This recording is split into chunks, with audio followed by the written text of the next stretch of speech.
Today we've got Adam Holmgren. Adam is the CEO and co-founder of Fibber. Adam took his own founder voice, he turned it into a brand, and then has turned that brand into a distribution system that compounds and doesn't fade with time. It's been a brilliant transition and one that I'm excited for him to explore. And so today he's going to walk us through how to turn founder energy into a repeatable brand and distribution engine, how to scale founder storytelling across channels, and how to balance founder personality with company brand identity. Adam, we are so excited to have you. Over to you.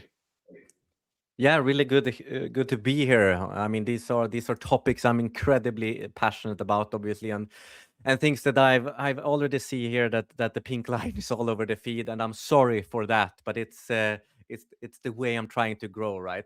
But in this journey, I'm the CEO and co-founder of a company called Fibber, and we do LinkedIn ads attribution mainly, and I've learned so much from growing that. We've been live for the past 15 months, I'd say.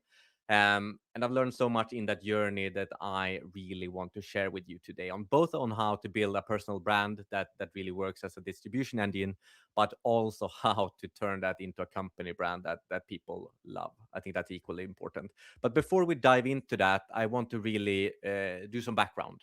And I mean, most of you know this already, right? How do people actually buy on in B2B? They don't necessarily see an ad, click an ad, right, and go and buy. So I took these stats from a company called Winter, that is a great survey company.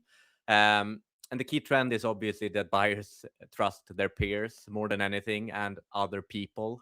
80% of B2B buyers prefer to buy from people they know and trust. And I think this is crucial, right? People over companies is the general theme that we see here. And 68% of buyers have reached out to a vendor because of a personal post they saw. And I mean, just a few years ago, I remember myself reaching out to a company called Metadata at the time because I was following their marketing executives so much and thought they were doing a great job. I barely knew what they did, right? But I reached out to them just because I was interested. So I think this is the kind of background into company or like people over company.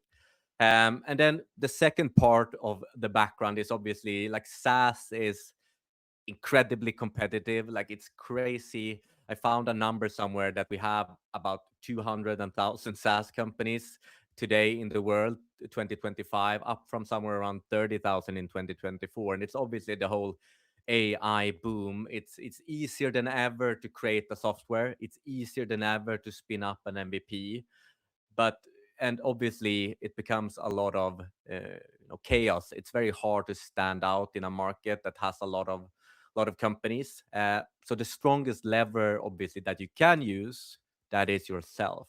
So your own expertise, your own network, the things that make you unique. Because most of the time today, like very few vendors, if they're not a lovable or something like that, have features that truly are a moat.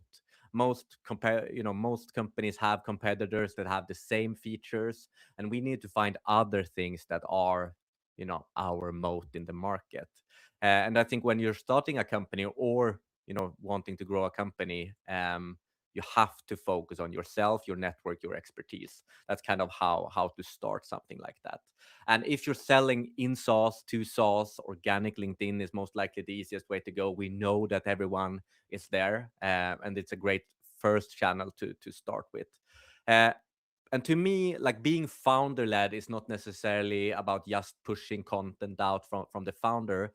It is really about building trust, right? I really think that people buy into the kind of point of views and the views that the founder have before they even realize that they have a product. I think that's an extremely important thing to say. Like, yes, we push out content to in some way promote what we do, but we're also sharing value to build that trust. And I'm going to talk more about how we do that later on, of course. Um, so this was how I started. We launched Fibber 15 months ago or so, but I started posting on LinkedIn 3 years before that point. I didn't have a product at that point. I didn't have anything to sell. I just started posting because I wanted to learn and because I wanted to share what I was kind of learning at the time. And then you can see here to the right one of my first LinkedIn posts. It was very popular at that point to do tip of the weeks. It's not necessarily the post I'm most proud of today, but at least it was a starting point. And I mean, I think that was really what made us, you know, grow so much from the beginning. I had a network of almost 30,000 people already that I've been talking to for years, right? I have that trust. I have never sold them anything. So when I when we launched Fibber, I finally had something that could be interesting for them. It was way easier. Um, so if I'm not clear, you should definitely start posting on LinkedIn, regardless if you're a founder or if you're an exec, or if you have to force your own founder to start posting. That's kind of step number one. Um, and I mean, when we launched Fibber, I already had that trust. People were already listening to me, and I just nudged them in our direction to try the product. And I think we got 50 paying customers or so in the first 4 months. That would never have happened without my network. And I see that as, we have these 200,000 SaaS companies today, but there's so many that never even get off the ground because it's so hard to grow something from scratch. So this is kind of, I would say, a hack to get that first initial growth, to build network before you even build a product. That's definitely my biggest tip. But then it stopped scaling. Founder led is great. Like my having my face behind something, behind a product, it's great for a while. But at some point, it will stop scaling, or at least stop growing as fast. That happened to us after about, I'd say, these first 50 customers. And then I started thinking about, okay, what should we do now? What is the next step? I thought this founder led thing, that's everything you read on LinkedIn, right? It should take us to the moon, but that's not the case, I think. And the first ceiling that we hit with my founder brand is obviously reach. I mean, yes, I have a network of almost 30,000 people, but we all know that the LinkedIn algorithm can be tricky. My network is pretty big in Europe, since I'm European based, right? If we want to grow in the US, it might be hard. So there's just it's very hard to depend on a network if you're not a person like Adam Robinson that has 100,000 plus people, right? And the second ceiling that we kind of hit was we were so dependent on me. Like if I wasn't posting, if I wasn't putting out campaigns, then we would see. I'm showing off. Then we would see nothing coming into Fibber, and that's obviously dangerous. I want to be the main driver of the company, but the company also need to be its own driver.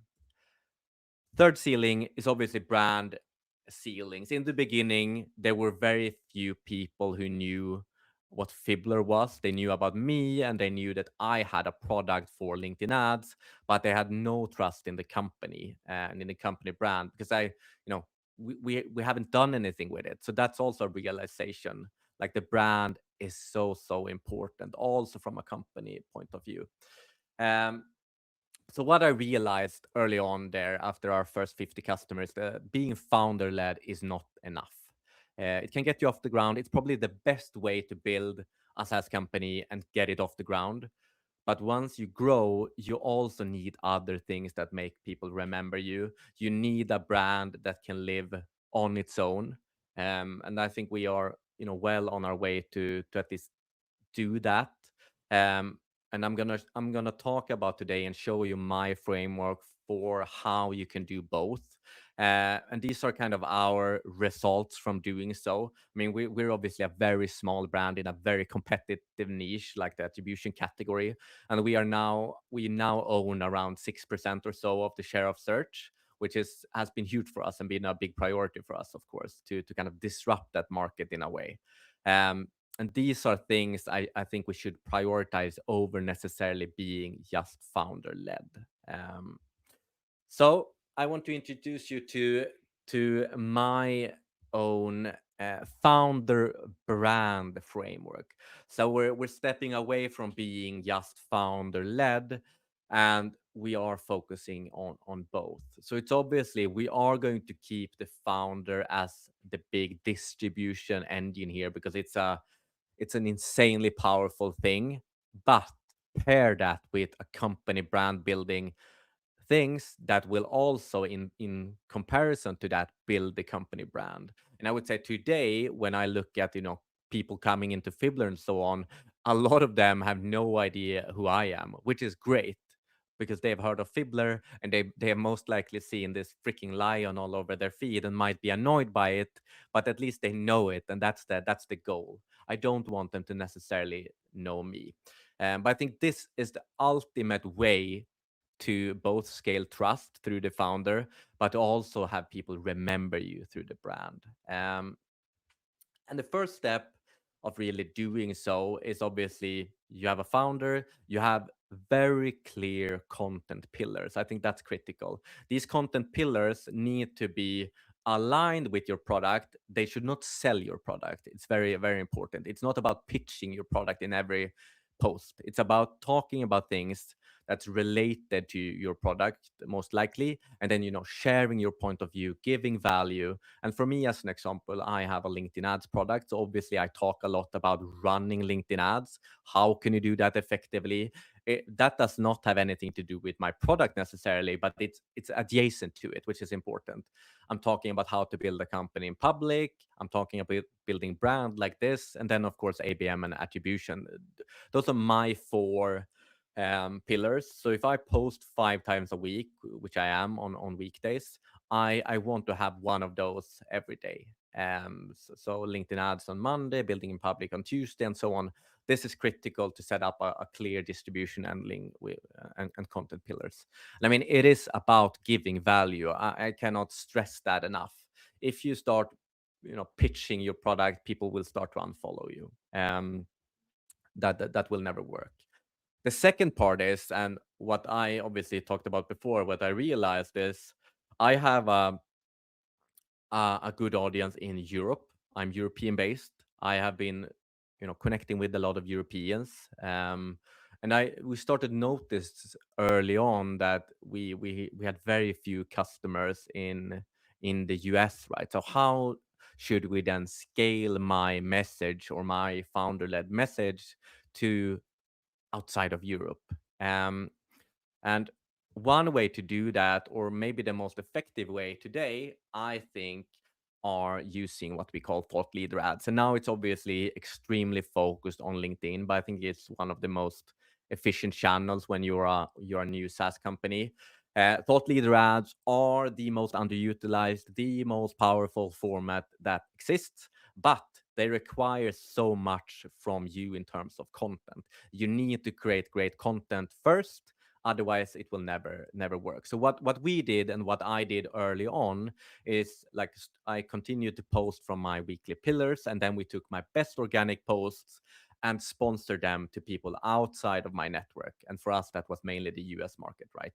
To kind of reach people I would never reach organically, um, which was huge. Obviously today we have above 50-60% of our customer base from the US, and I would attribute not 100% of that effort to thought leader ads, but a big portion of that is because of this format. I was already doing good content to marketeers, but this was a way to get it in front of more people that are not in my network. um, so if you haven't tried these are obviously super good, but there are also limitations that I found out eventually. They look and feel like me. They obviously have my headshot. The only thing that's added is a small promoted by Fibber beneath them. That's it. There's no branded elements to this. There's no, you know, this was not, it didn't build brand at all. It just built my personal brand and maybe nudged about the product. So that was kind of the issue that we were looking at. So what we then did, and what I believe is the biggest hack out there today, is to combine thought leader ads with brand. And you've obviously seen this. It doesn't have to, I should say that it doesn't have to be a mascot. Not every company has a mascot, but you need to have some sort of distinctive brand asset for your company. And that can be colors, that can be how you write, that can be a mascot, that can be other objects. You need to have something that's easy to spot when you scroll in the feed and that you will always, remember. Um, so what we then did was, instead of just doing thought leader ads from me promoting myself, we continued to do that, but we added these brand assets everywhere. So we added this pink lion on all of the posts almost, just to get it in front. So if someone was scrolling the LinkedIn feed, they would see this lion and they would immediately think, hopefully, he does have a name. His name is Fibs. Super, yeah, short for Fiddler, of course. But it made people, when they were scrolling through, immediately see the lion and then associate that with what we were talking about and with Fiddler. This was kind of the starting point for this framework, honestly. So we build trust through my authenticity, but we also build brand memory and have people remember our brand through these assets. um, so I think this is really the creative sweet spot I've found, is that, you know it engages like an organic post. I mean, these thought leader ads, they are seeing, I'm seeing CTRs between 10 to 20%, compared to regular ads that are on average 0.04%. So it's of course crazy engaging when it is a personal post. Um, but then we can also make them memorable, as you can see here, by just adding distinctive brand assets, make people remember them. um, I just saw a question here, what tools I'm using to generate this. I do have a freelancing designer that generally help me design these, or they have at least helped me design this lion in 100 different poses or so. I probably have it in 500 different poses that I can add into pictures and so on. But some of the pictures I also have help designing, of course. But they're all AI made, of course. But I'm just too bad at AI at this stage to do it myself. So some things you're good at and some things you're not as good at. But this is really the center of this framework that I'm talking about. You have these organic posts, you make them memorable like a brand ad, and then you scale it through paid media. It's the hack in 2026 to do to stand out from the rest. Let me promise you. Um, but obviously, ads is not everything. You cannot scale a brand only through ads if you don't have unlimited funds, right? So I want to talk a bit about other levers that are equally important in this framework, I'd say. Ads and being founder led is definitely one part. Um, but we found, I would say, two other levers that have been critical to our growth, and that I think all companies should aspire to do. Because it's thought leader ads are great because they build trust and they create a lot of engagement, brand things that we added, they make us memorable. But I think that a real brand, grows when other people are talking about it. And that's of course easy to say, how do we get more people to talk about us?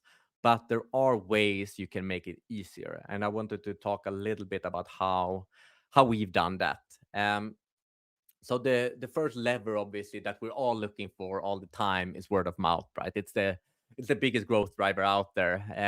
It's why Lovable has grown so fast as they have. I mean, they have raving fans that are posting about them. And we're not a Lovable, but I wanted to, early on when we created the product, I wanted to make sure that we kind of designed everything for shareability. I mean, it should be super easy to share things. Since we're a data product, we have a lot of dashboards and so on, customer journeys. It should be super easy to share, and to for people to take the what they have and put it on LinkedIn as an example. And what we've done in the product, as an example, we have these customer journeys. You can see one there from Client Boost. It's also our dashboards that you can. We have a screenshot where you can tap that to screenshot, and then you can also select to blur sensitive information. In other words, you can post it directly on LinkedIn, and we have already blurred things that you might not want to show. So this obviously made it uh, much easier also for marketeers that used us to post about it, which obviously has been huge for us. Because it's impossible to force anyone to post about it. It has to come genuine. They obviously have to like the product, but you can make it easy for them to do so. The second part that I would say was more luck than anything is that we we we became part of this kind of point solution trend. People started posting their tech stacks of various point solutions, and we were obviously a bit more price friendly solution, so we started to get included in so many of these different things for use cases we didn't even know Fibber was used for, right?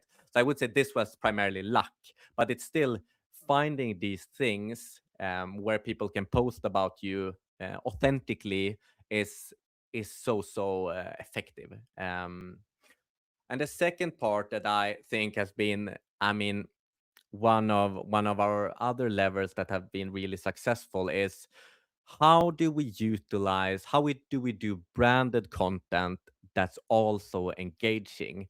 Because I we started working a lot with we created this pink lion in the beginning, right? But how and we started testing out different content pieces and different visualizations of that into ads as an example and into other things, but it never really engaged that well. We couldn't really find situations to engage with marketeers really. um, so I started dabbling a little bit with memes. That is obviously, I knew that that was an engaging format from before. I've been running that for a long time. But the issue with memes is again that they don't promote the brand. They're just funny or engaging, but they don't give anything for your brand. So that's when we kind of started thinking about, okay, how can we take popular memes in the world and make them Fibbler branded? So hence the meme branded content, right? And we have done so many variants of this. This is an example you can see here where we take a popular existing meme, we put our pink lion into the center of it, right? But we also create it into a situation like everyone can recognize. Here you have a executive team hunting you down for ROI, like which all of us have probably have happened at some point, and it's center of our product as well. um, so this is also something we've been doing this, I would say, for a lot of different content pieces organically as well, ads, everything where we can find a purpose of it. So these are also obviously very professionally AI made, I should say, but it's still a lot of fun.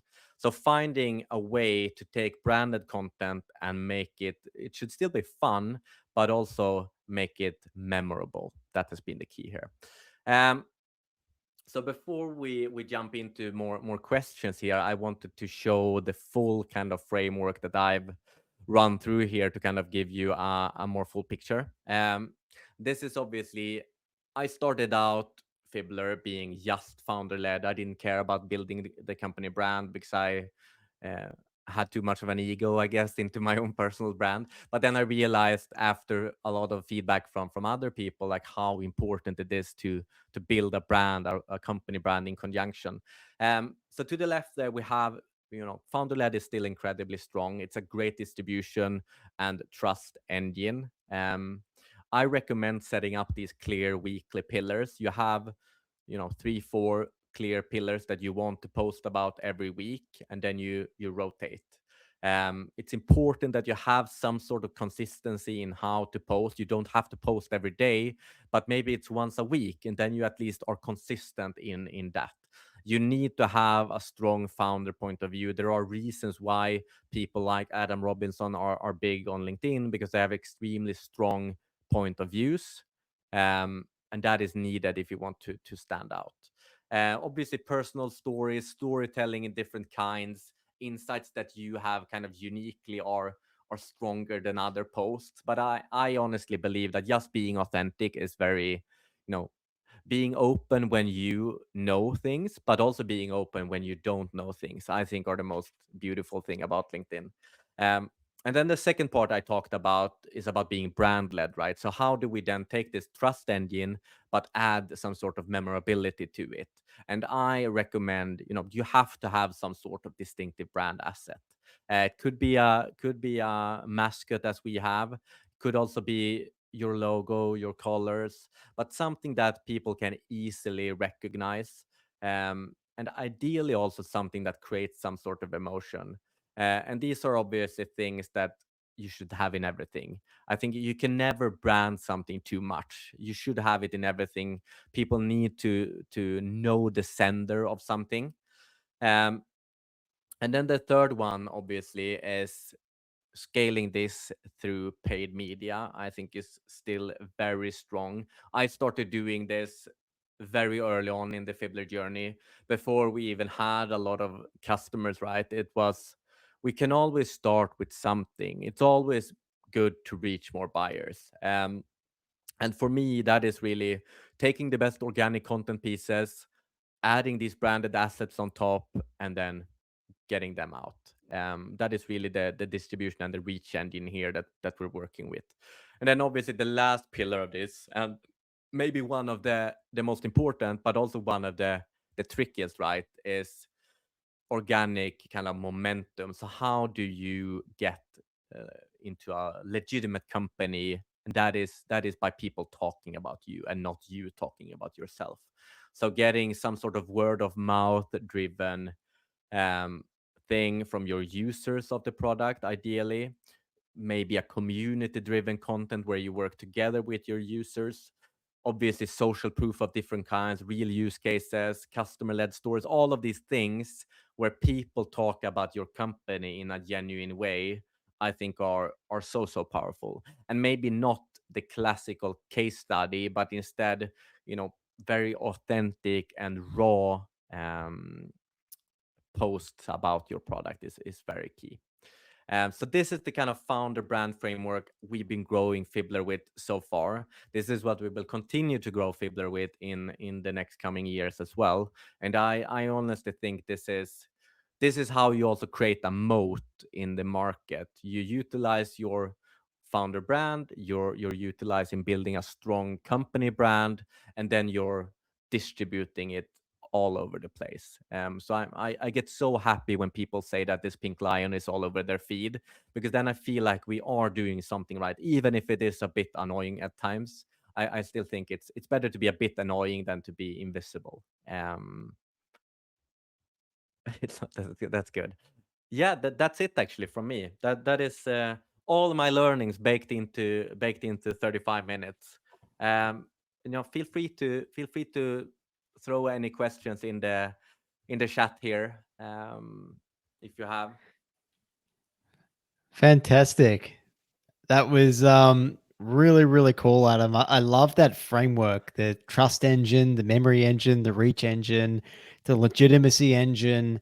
And I think the way that you sort of discovered these things for yourself, um, there's some really interesting lessons there. Like I haven't thought about how to build that bridge between that founder brand and connecting it to the brand. And the way you've done that is really, really clever.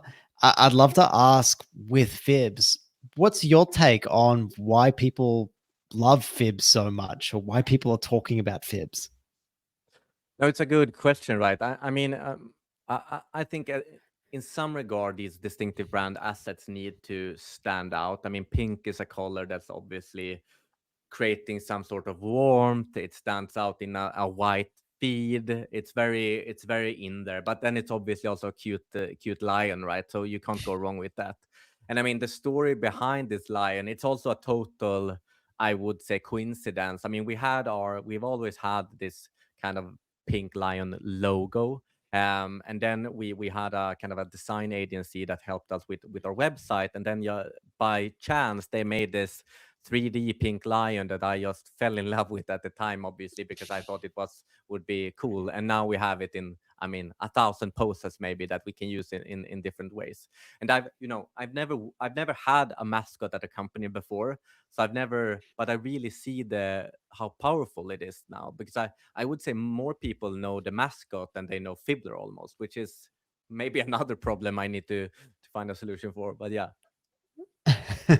Yeah, I'm wondering, if you don't have a mascot, is it a lot more challenging to build that bridge from a founder led brand to doing that meme branded content as you've been able to do, and even, founder brand content too?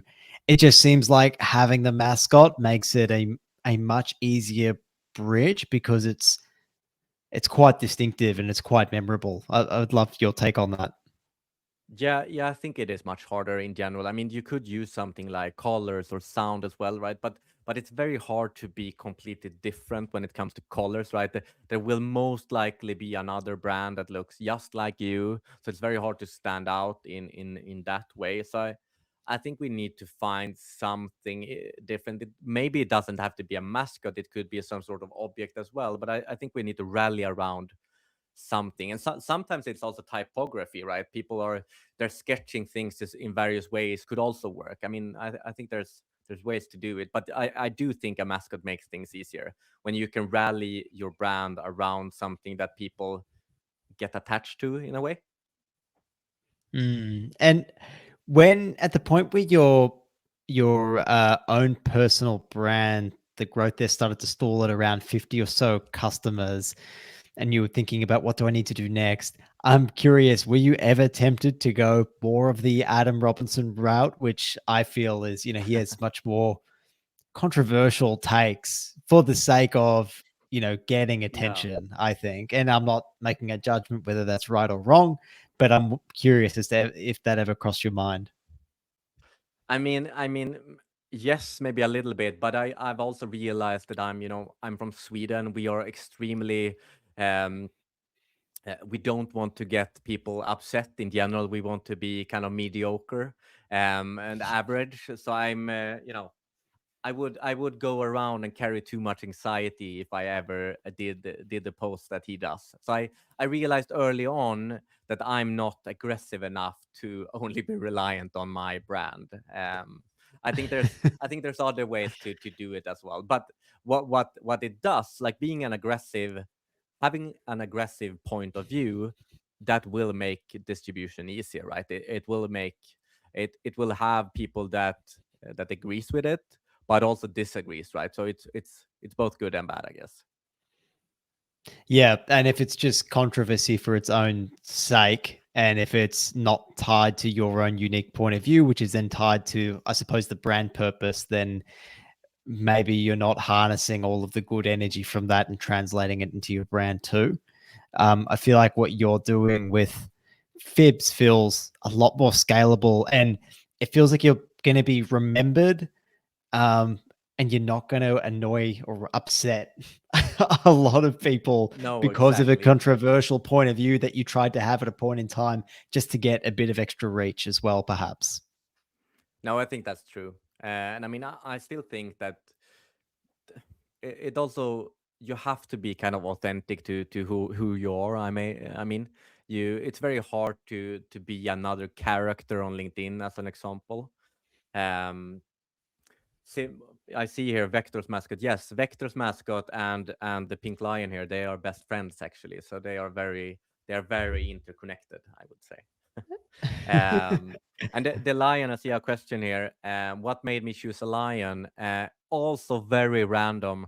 Early on, when you're starting a company, you obviously want to find a name for the company. You want to, oh, okay, what should it then look like? And the only thing I knew at the time was that I wanted to find a name that didn't exist. It shouldn't be anything else, because that's, it's easier to own that in that sense. That is how Fibbler came about. And then I realized that there are actually some sort of character in the world that is named Fibbler, that is sort of a liar, or whatever it is. So that comes up sometimes, but that was the start. And then, like, in terms of I knew I wanted some sort of animal, but because I thought the examples I had, a company called Comsor as an example, they have dinosaurs obviously, and I think it's a great way to stand out. Lion was purely random, and a friend that is my designer friend that did it for me basically. Yeah.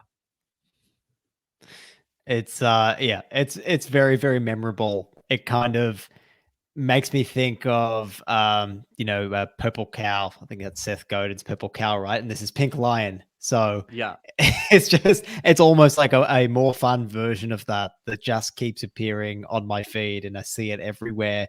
And I think it's really captured the imagination of a lot of marketers, and you can see it going in so many different directions. And yeah, Adam, I said it before when we were doing our tech check. I think Fibs has to have its own children's book coming out pretty Yeah, soon. exactly.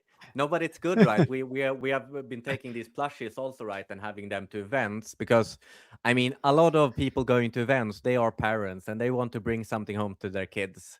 So that has also proven to be a good way to think about it, right? Yeah. Yeah. And do you have some kind of uh, rules or Bible for Fibs around Fibs's character, what Fibs does do, what Fibs doesn't do to make sure that the brand stays consistent? Or is I that wish I in the do. works? You know, I've been running this brand on the side for the last 15 months and had a full-time job and two kids. So no, there exists no documentation of what Fib should be. It just lives in my brain, I guess. But there should be. That's actually great feedback. I should create something like that. It's only because I've been sitting in on all these other sessions from this virtual conference that it came to mind, Adam. My strength in as a marketeer has never been structure, right? It has been going fast, doing the next thing. So I probably need to hire more people that like structure. Uh, And look, this is something you said. This is the first time that you've been able to work with the mascot, right, for a brand or a company. yeah. In terms of justifying founder brand content or even like branded meme content, is there any advice for the marketers listening as to how they can maybe get some buy-in if maybe leadership are thinking, oh, this is a bit silly or I don't want to do this? Do you have any advice around that on how they should try and get a bit of buy-in and get started there? Yeah, but I think like convincing a CEO or a founder or so that they should start posting on LinkedIn as an example can be very difficult. So typically, what I've done at almost all companies is to write for them in the beginning, to also and then to kind of post things, and obviously with their intel and with their knowledge, but writing it for them, and then to like quite quickly show them like, oh, people are commenting here, like they get very intrigued and aha, people are interested in this. So like I think showing people how impactful it can be, by just sharing your thoughts, I think is one part that is very important. Then the meme branded things are harder because that's typically is going to feel for a more seasoned company very unserious and very, they don't want to be adjacent to that.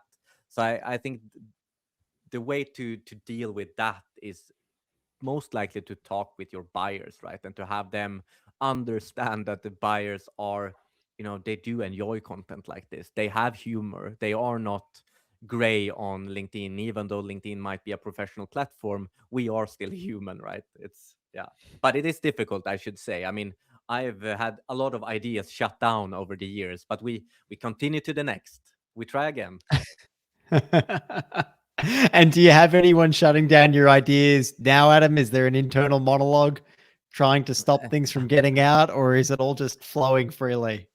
I mean, I think my co-founder and my CTO, he's obviously not a marketeer. He's starting to understand marketeers a little bit now, but he is obviously, he don't understand what's going on almost at this point. I'm no, it's free flowing. I just throw out things and then we'll see what sticks. Which is also incredibly, you learn so much from doing things like that. I think like you have an idea, you're able to get it out the next day, maybe it flopped, but then you learn something from it, or maybe it works and then you learn something from that. So I think it's incredibly powerful when marketing teams at any size companies are able to be very self-serving in a way and don't have to ask permission to do things. I think it's very, very critical. But I suppose your experiments that you're running, they're still fitting within that four step framework that you shared as well around the Yeah. trust engine, memory engine, reach engine, legitimacy engine. So it's an experiment, but it fits under one of those, right? You're not just totally going off on a completely random tangent. No, 100%. And I mean, I think that's also a good tip, right? I think way too many companies, especially startups, are trying to do too many things at once. I'm trying to do maybe 1 and 2 channels at most, because that's what I think a startup can handle, and it's easier to become known in one channel than to be across all of these channels. I think that's a big mistake typically, that people are trying to be everywhere because our buyers are everywhere, but it doesn't make sense really if you're not a big company. Awesome. Awesome. Well, Adam, thank you so much. That was such a terrific presentation. Some really interesting ways of thinking about how to bridge that gap from just that founder-led brand to all the way to being a brand that people recognize, trust, and want to buy from when they have that real need. So thank you so much for sharing. I really, really Thank you. appreciate your time.